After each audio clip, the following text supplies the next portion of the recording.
El tema de hoy para esta charla es la renta variable en América Latina. ¿Es momento de invertir o no?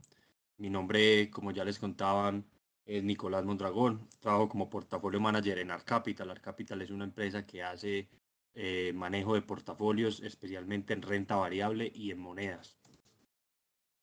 El temario para el día de hoy entonces es dar una perspectiva general, qué está pasando en el mundo, cuál es la situación macroeconómica que nos rodea hoy en día, el comercio mundial, qué está pasando y eso por qué es importante, qué está pasando en los mercados en emergentes y por qué para los institucionales, los inversionistas institucionales, que son quienes realmente mueven el mercado, por qué vamos a entender por qué estamos fuera de foco, por qué Latinoamérica y en general los emergentes no han tenido unos buenos años.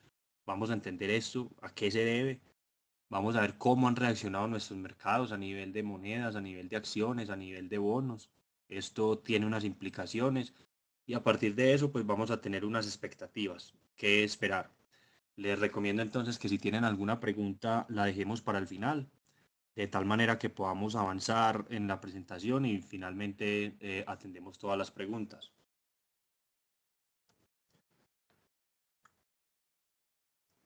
A manera de perspectiva general, entonces tenemos que durante los últimos años hemos venido presentando una menor demanda de commodities. Commodities son todos estos bienes transables, materias primas como el oro, el petróleo, el trigo, el maíz, la soya, el cobre, etcétera, debido principalmente a una desaceleración en China.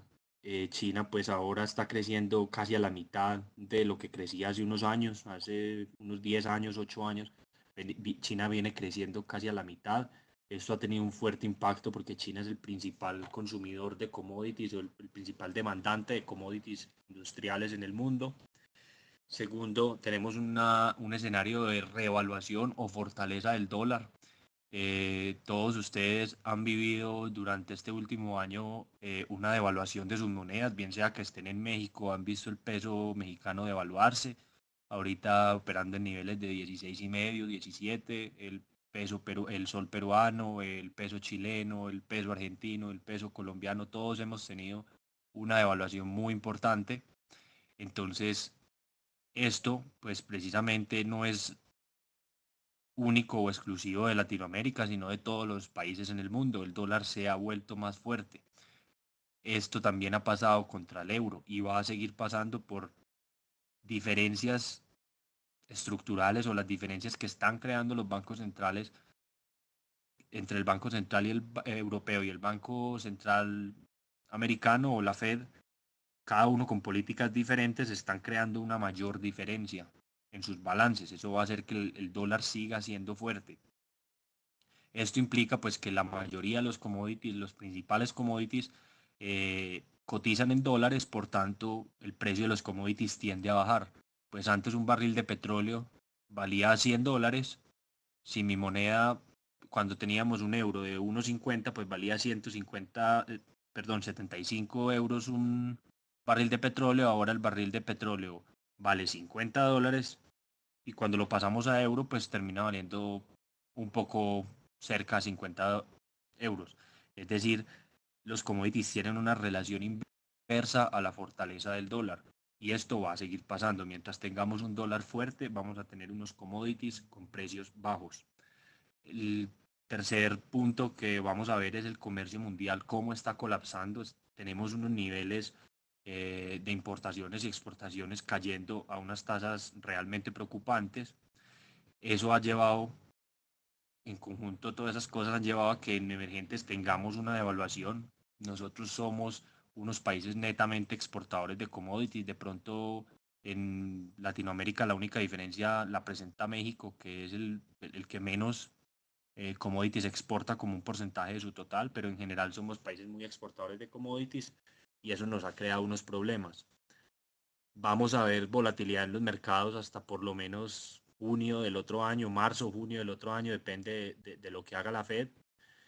Y esto va a traer una mayor desvalorización hasta que la Fed, que es como el banco central de referencia del mundo en este momento, no tome una política clara, no deje la incertidumbre que la está rodeando, no vamos a ver una claridad en los mercados, va a seguir la volatilidad.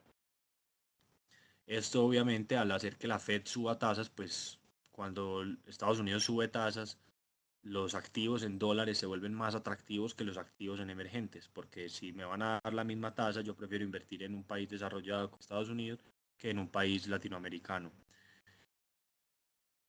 Esto no obstante, pues ha traído unas desvalorizaciones que hoy presenta la renta variable, como ya todos ustedes lo conocen, que hace que las valoraciones de cada una de las compañías que está listada en bolsa sean muy atractivas, o la gran mayoría de las compañías están presentando eh, una valoración atractiva. Resulta barato comprar acciones a este precio. Sin embargo, sus utilidades están cayendo. Todas las compañías tienen problemas en sus utilidades. Trimestre a trimestre las utilidades son menores o en términos generales son menores que el trimestre anterior. Es decir, que el valor intrínseco o el valor real de una acción es menos. Claro, esto eventualmente llegará a una recuperación y vamos a poder ver un alza en el precio de las acciones. Vamos a ver cómo se puede dar eso. Empecemos con una gráfica que es realmente de largo plazo. Estos son 100 años. Lo que están viendo en la pantalla. En el lado izquierdo de la pantalla está 1915.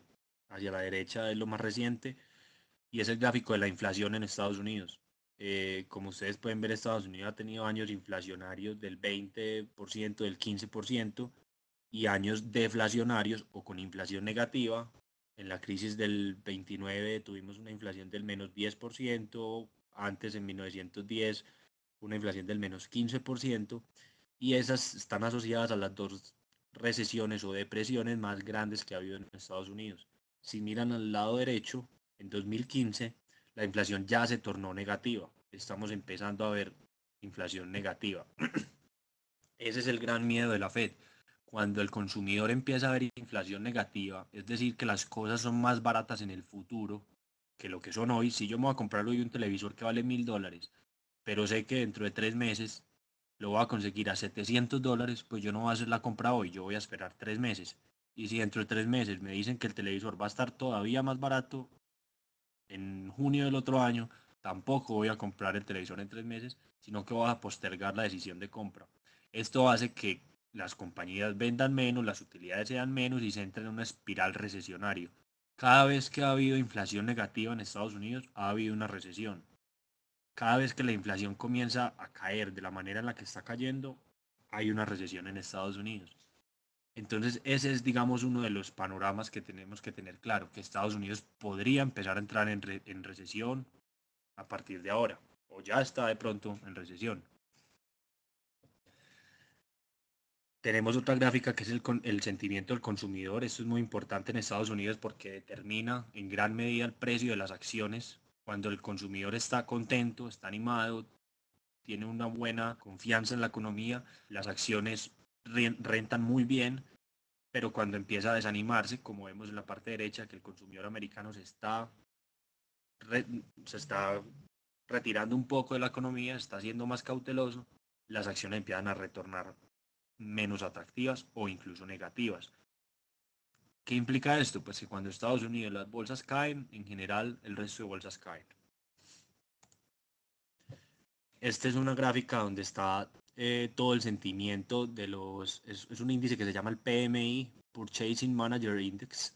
Es el índice de los gerentes de compras y le hacen básicamente unas preguntas a cada gerente de compras donde le dice si usted espera que la situación futura de su empresa va a ser mejor o peor. Y un número por debajo de 50 señala que la economía está como fría, como que de pronto no va a estar muy bien.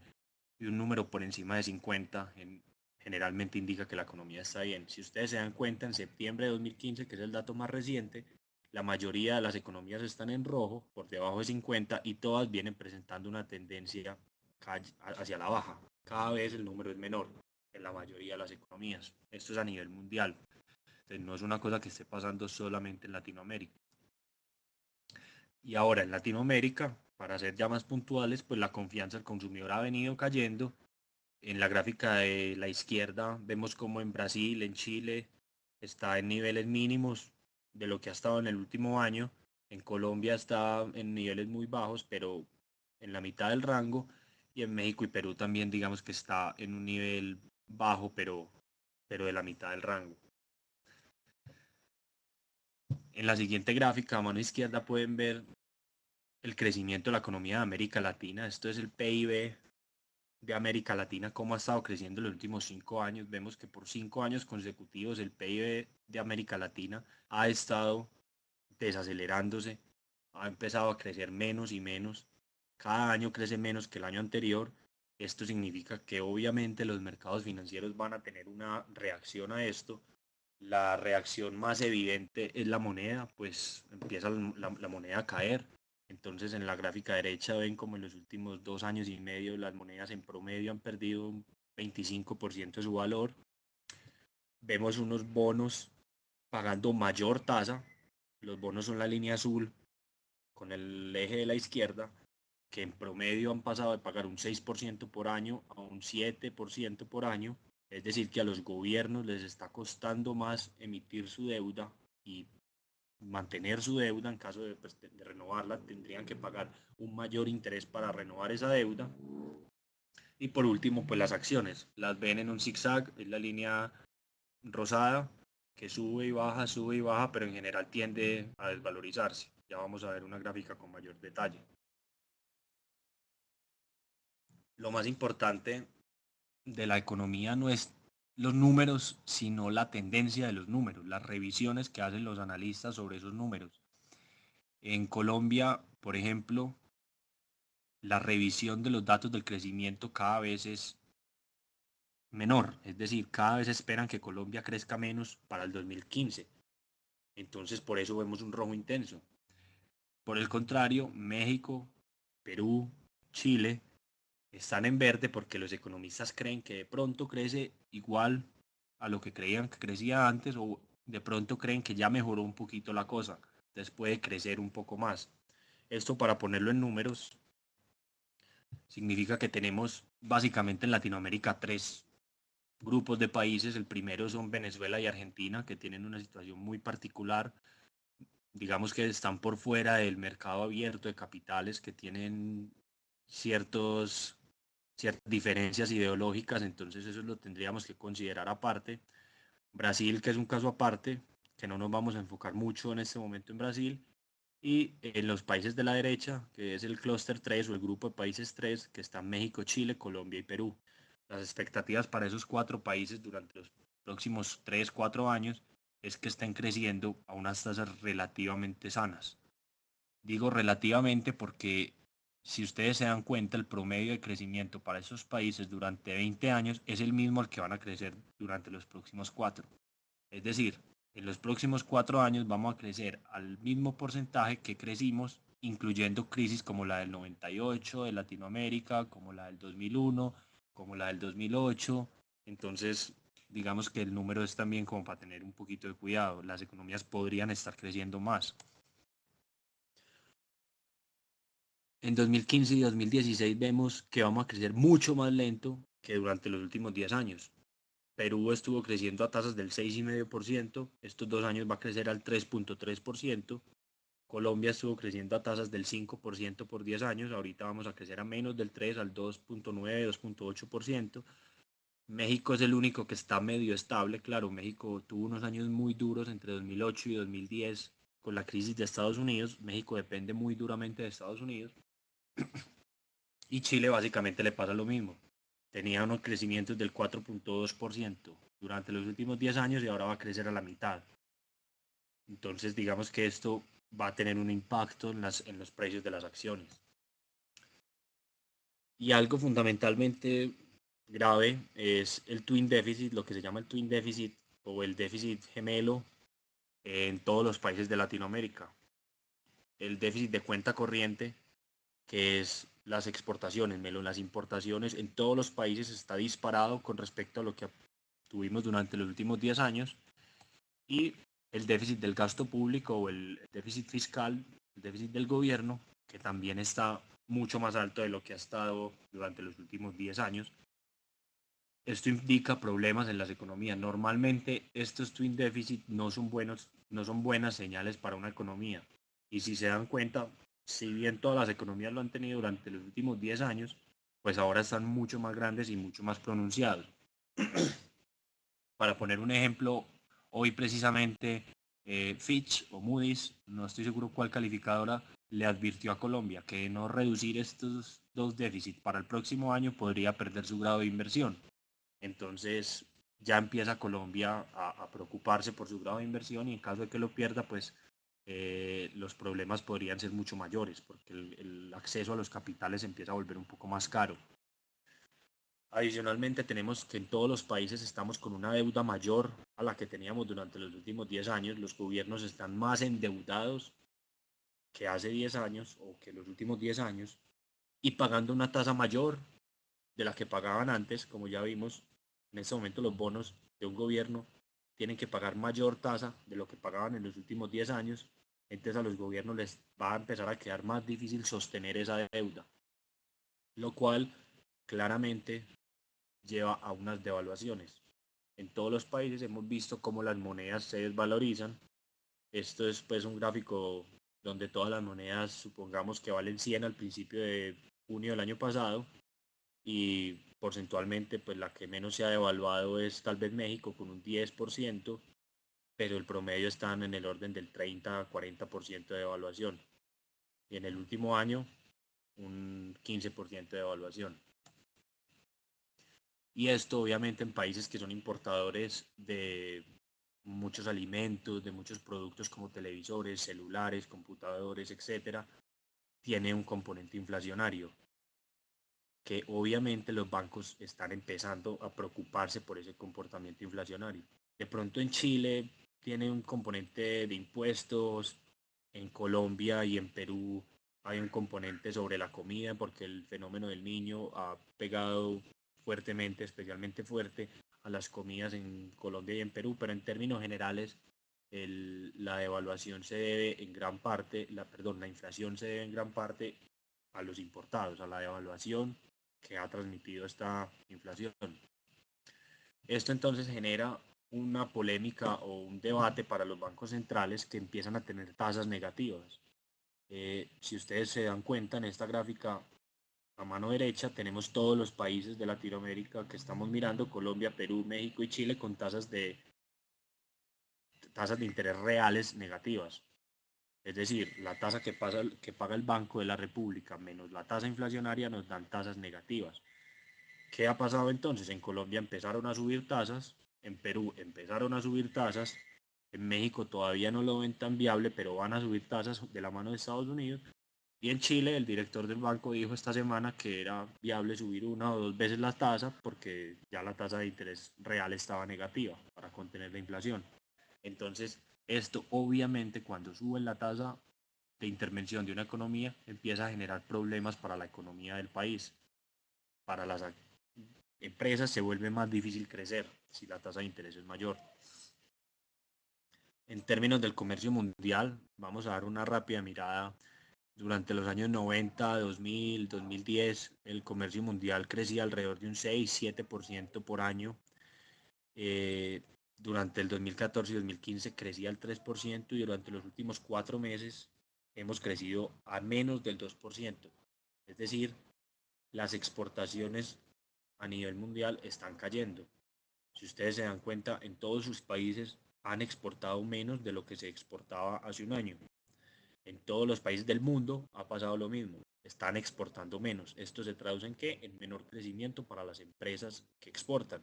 O sea, en menor crecimiento para toda la economía. Para ver los números de Latinoamérica, tenemos una gráfica que nos indica la línea verde, nos indica la caída de las exportaciones en cada país. En Chile las exportaciones han caído el 12-14% durante el último año. En Colombia están colapsando, exportando el 30% menos de lo que exportábamos hace un año. En México ya empezó a pasar con el 5% menos y en Perú también casi el 20% menos de exportación. Eso significa que estamos vendiendo menos unidades. Antes vendíamos 100 unidades, hoy vendemos 80 unidades, 70 en el caso de Colombia. Y los que nos están comprando, pues en Estados Unidos, que es el principal socio comercial de muchos países, nos está comprando lo mismo que compraba en 2011. China, que es el socio principal también de algunos países, nos está comprando el 25% menos que hace un año. Europa y Japón nos están comprando el 20% menos que hace un año. Y normalmente o en promedio los países latinoamericanos exportan entre un 60 y un 70% de sus exportaciones son commodities. Tenemos el caso extremo de Ecuador, que es el 90% de commodities, y tenemos la salvedad que es México, que es casi un 20% en commodities. Pero en general somos países muy dependientes de exportar commodities. Bueno, ¿y qué pasa? Estamos exportando menos cantidad y a un precio que no veíamos desde el 2010 o 2009. El precio de lo que vendemos, a pesar de que estamos vendiendo un 30% menos de unidades o un 20% menos de unidades, las estamos vendiendo por un valor de venta el 35% menor, o sea, las estamos vendiendo con un 35% de descuento. Esto hace claramente que tengamos problemas en los ingresos, las compañías no les están entrando tanto dinero proveniente de las exportaciones. Y esto, pues, hasta que los commodities no se recuperen, no vamos a ver una recuperación en los activos financieros. El gráfico a la izquierda, el gráfico azul oscuro, es en 2015, segundo semestre de 2015, la correlación entre las bolsas y los commodities en Latinoamérica es más del 55%. Es decir, si los commodities suben, las bolsas suben con una correlación del 55%. Y la tasa de cambio también mejora con una correlación del 75%. Es decir, hasta que no haya una recuperación en los commodities, no hay una recuperación ni en las bolsas ni en las monedas. Entonces, esto puede tender a demorarse porque es que los commodities van a seguir en precios bajos y el dólar va a seguir en un nivel fuerte. Es decir, los commodities todavía no tienen muchas luces para recuperarse. Esto hace que entonces los emergentes estemos fuera de foco para los países institucionales, para los inversionistas institucionales. Les pido que miren esta gráfica que parece una tabla periódica, pero no lo es. Esto es básicamente cada uno de los tipos de activos que existen en el mundo, cómo rentan durante cada año. Entonces, tomando la última columna a la derecha, year to date o año a la fecha, vemos que la renta fija en Estados Unidos ha rentado el 1%, el cash renta el 0% y el resto todos los activos en el mundo se han desvalorizado. Si se dan cuenta, el último activo abajo en el cuadro rojo son los commodities, que han perdido un 15.8% de su valor este año. Y las acciones de emergentes han perdido el 15.2% de su valor este año. Y si se dan cuenta, durante los últimos 5 años, en 2011, 2012, 2013, 2014 y 2015, las acciones de los emergentes y los commodities han estado en el último o en el penúltimo lugar. Es decir, el mundo, los inversionistas institucionales del mundo se olvidaron de los emergentes. ¿Por qué? Porque es que en los últimos 5 años lo único que hemos dado es pérdidas. Esto se ve en esta gráfica, estos son los flujos de los fondos de acciones y de bonos, siendo azul la gráfica de acciones, el flujo de los fondos hacia emergentes o desde emergentes. En 2015 se han sacado 51 mil millones de dólares de los países emergentes en acciones únicamente. Es decir, los fondos de acciones han vendido 51 mil millones de dólares en acciones. Esto es la mitad de todo el mercado colombiano. Esto es todo el mercado peruano. Esto es casi una tercera parte del mercado chileno. Entonces, los extranjeros están realmente vendiendo acciones en cada uno de nuestros países. Si le hacemos doble clic a esos fondos o hacemos un acercamiento a esos fondos, ¿qué están haciendo? Vemos que se están saliendo de Latinoamérica y están prefiriendo Asia. En general prefieren Indonesia, Filipinas, algo de Corea y Taiwán, pero sobre todo India. India recientemente cortó la tasa de interés, se espera que tenga un estímulo monetario y la economía está dentro de un nivel sano para crecer, entonces los fondos de emergentes se están yendo a esos países y el rojo significa de dónde se están saliendo. Claramente ven como Perú y Chile están en rojo, Colombia debería estar en rojo, pero pues ahí todavía sale blanco, que significa neutral, pero también la realidad es que están saliendo o han venido saliendo durante los últimos años. ¿Esto en qué se ha traducido? Se ha traducido en que durante los últimos 2, 3 años la línea verde es el riesgo soberano de cada uno de los países, como un promedio. El riesgo de cada país ha subido un 60% en promedio. La línea azul clarita que va hacia arriba es la tasa de cambio. En 2 años hemos tenido una devaluación del 50% aproximadamente. Cada una de sus monedas ha perdido el 50% de su valor o una devaluación del 50%. Y básicamente las acciones durante estos últimos 2 años tuvieron un año bueno, que fue un semestre bueno, que fue en 2014, pero de resto lo único que han hecho es caer o mantenerse estables. Si tomamos los últimos 2 años, la devaluación de las acciones ha sido un 40% aproximadamente. Empecemos entonces por las monedas. Las monedas son como la válvula de escape de una economía, porque cuando un inversionista extranjero se quiere llevar su dinero del país, lo que tiene que hacer es vender lo que sea que tenga y después comprar dólares. Entonces las monedas pierden valor contra el dólar.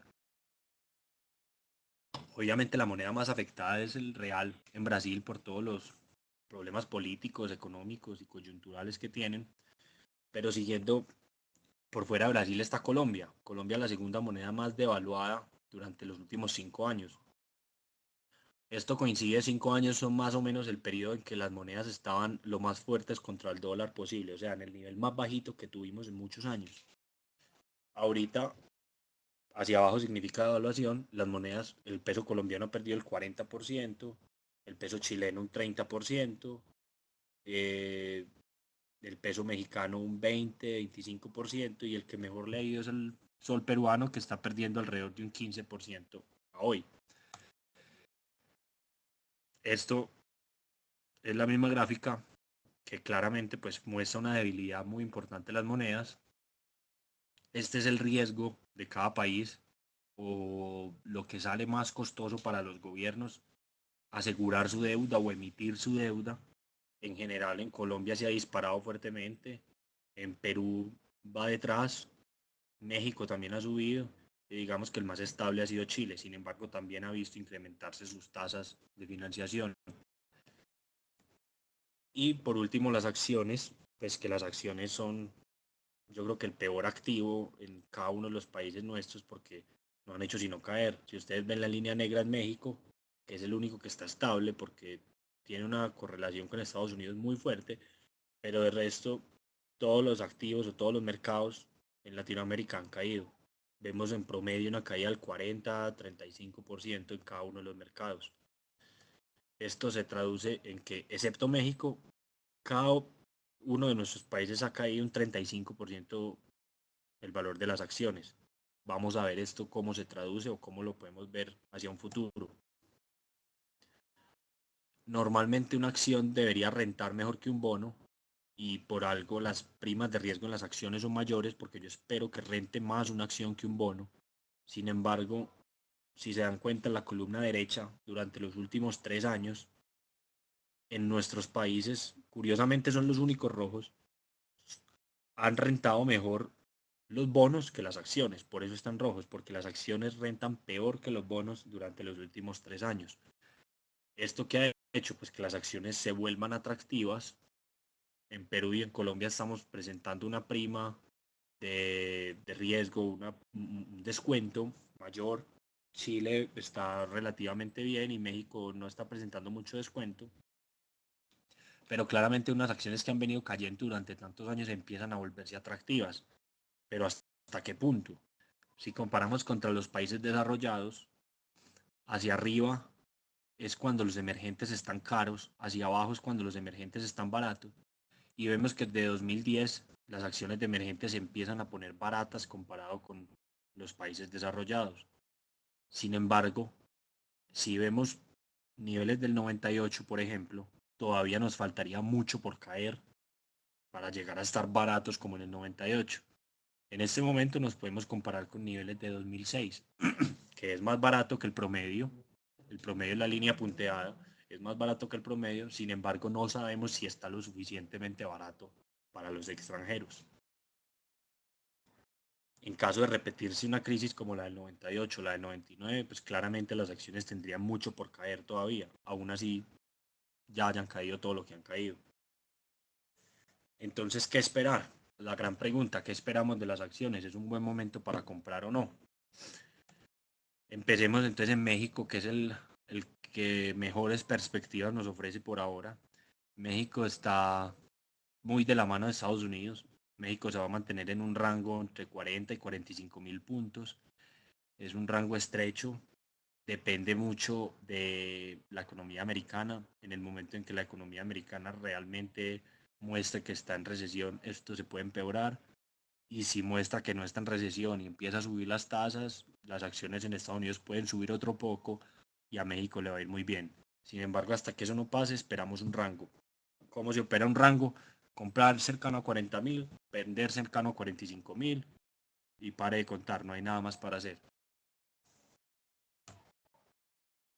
Si comparamos las acciones de México en dólares, que es como los institucionales o los inversores institucionales extranjeros lo ven realmente, México está apenas un 22% de caída. En 2008 se cayó un 65%. Entonces, si volvemos a revivir una crisis como la del 98, cuando se cayeron los commodities, cuando empezó a haber deuda en default o en no pago de deuda por parte de países latinoamericanos, las acciones mexicanas podrían caer muchísimo todavía. Sin embargo, no creo que ese sea un evento que vaya a pasar, pero es un riesgo que hay que tener en cuenta en el mapa de inversión. Por el lado de Chile, creo que Chile está en un soporte, cercano a un soporte, entre 3.000 y 3.500. Debe ser un soporte. No me gusta poner un número exacto porque es que un número exacto nunca funciona. Las acciones no se soportan como en un vidrio que si rebota lo soportó y si no se quebró el soporte y van para abajo. No, eso es más bien como una línea, como un caucho, como una banda que es un poquito elástica. Entonces, entre 3.000 y 3.500 es un nivel de soporte importante. Ya lo ha respetado varias veces. Espero que lo siga respetando. Ahora, si nuevamente vivimos una crisis como la del 98, pues mire la caída que tuvo en el 98 es bien pronunciada. El índice de IPSA se pasó de 1.200 puntos a 500 puntos. Entonces podríamos estar esperando unos niveles del IPSA en 2.000 a 2.300, 2.400 puntos. Nuevamente no creo que este sea el escenario más probable, pero si los commodities siguen cayendo, los países latinoamericanos empiezan a presentar problemas de deuda, las monedas se debilitan mucho más, esto puede pasar nuevamente. Entonces es un riesgo que no se puede descartar. Hoy en día Chile presenta un descuento muy parecido al que presentaba en dólares en el 2008, es decir, los inversionistas institucionales ya lo están viendo atractivo. De hecho, en Chile y en Colombia los fondos extranjeros están comenzando a comprar un poco. Ya les voy a hablar un poco más de eso.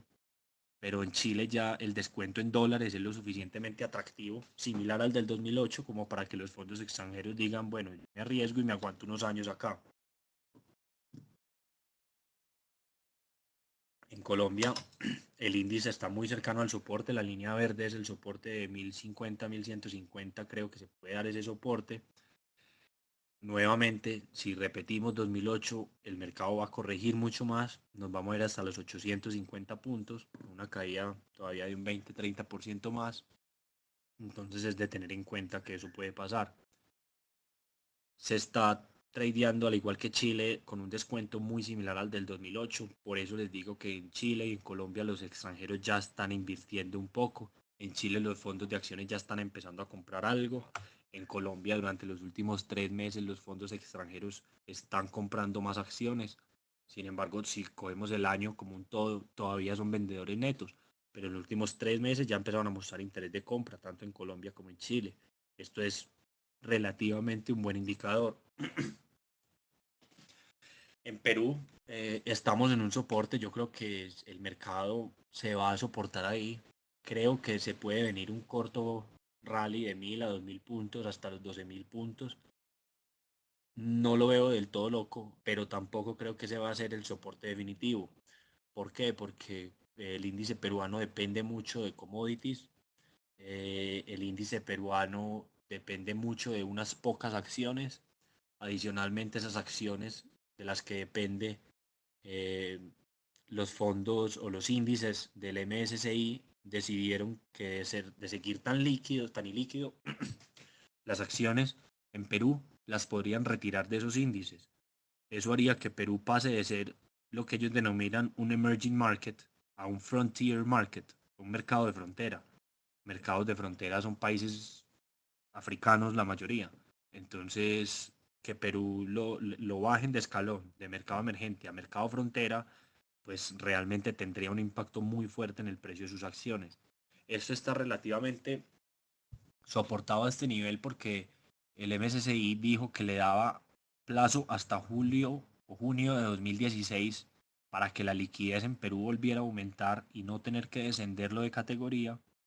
Y adicionalmente el gobierno peruano eliminó unos impuestos a las ganancias de capital, entonces eso ha motivado un poco más la compra de acciones. Sin embargo, en Perú, los fondos de pensiones están reduciendo su participación en acciones. ¿Esto qué quiere decir? Que los jugadores más grandes locales se están vendiendo las acciones.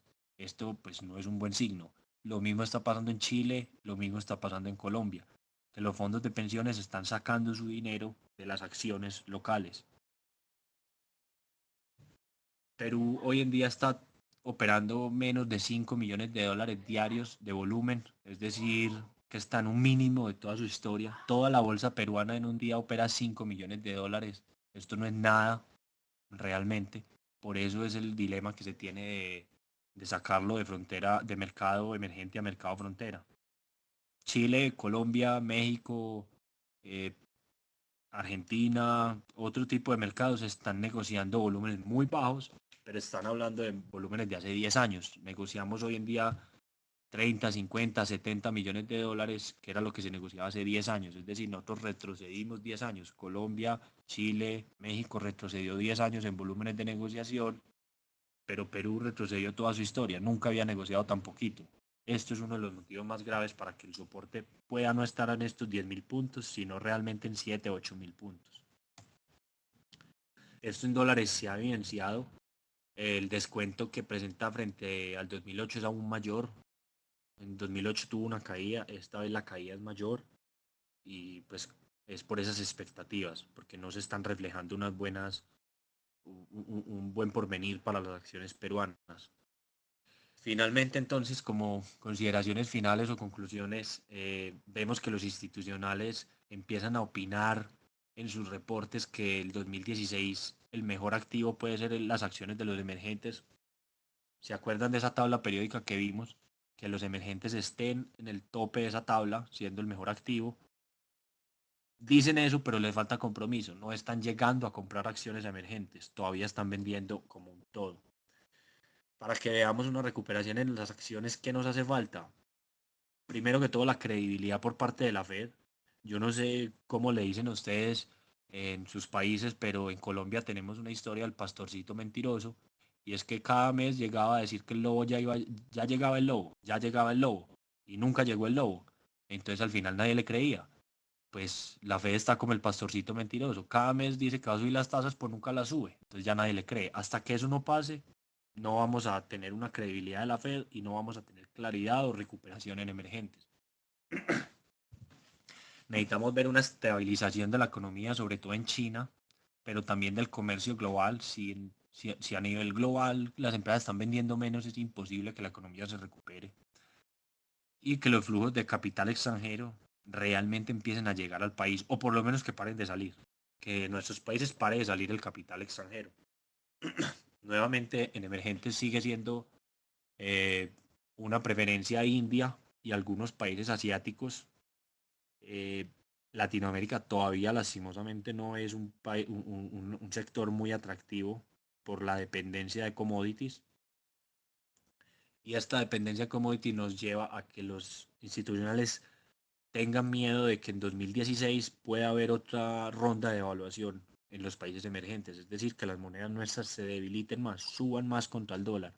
Esto pues haría que los activos que ellos compraran hoy se verían desvalorizados vía moneda. Entonces, claramente no quieren asumir ese riesgo todavía.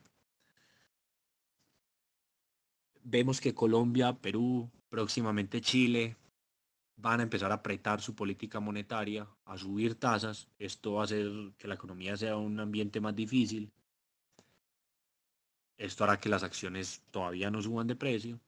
Los fondos de pensiones están reduciendo su participación, como les comentaba ahorita, están vendiendo su participación en acciones en todos los países, Colombia, Perú y Chile siendo los más remarcados. Y a pesar de que hay unos descuentos interesantes, los extranjeros están entrando de manera tímida en Colombia y en Chile, todavía no en Perú porque creen que le falta un poco más. El descuento es bueno, pero de pronto todavía no es el suficiente. Entonces estamos en ese punto en que ya puede ser un buen momento para empezar a comprar, pero si las cosas empeoran, las acciones se pueden poner mucho más baratas como ya lo vimos. Entonces es un punto como de tener cautela más que volverse avaro. En términos generales, entonces necesitamos que los commodities, sobre todo petróleo y cobre, que son los que más dependen nuestros países, se estabilicen y ojalá empiecen a tener un ciclo alcista. Normalmente el ciclo de commodities dura entre 3 y 7 años. Esta vez llevamos 5 años de commodities a la baja. Entonces yo esperaría que ya el otro año a más tardar empecemos a tener un ciclo de commodities alcista nuevamente. Dado este panorama, yo creería que de aquí a junio del otro año las acciones paran de caer, excepto si se convierte esto en otro 98, con deuda en problemas, con devaluaciones muy altas, con caídas en bolsa muy fuertes, pero excepto eso, creería que de aquí a junio la Fed debe aclarar un poco más su política, los commodities deben parar de caer y las acciones en Colombia, en Perú y en Chile empiezan a tocar un piso ya realmente. De aquí a eso no veo que vayan a dispararse, tampoco veo que vayan a colapsar mucho, simplemente estamos cercano al soporte y es cuestión de tiempo. Es en este momento operar con mucha cautela, esperar que se den esos niveles de soporte y de aquí a junio o algo así el panorama debería volverse más claro para recuperar pues niveles en precio. Hasta aquí les dejo la presentación. Empecemos con las preguntas. Muchas gracias por su atención.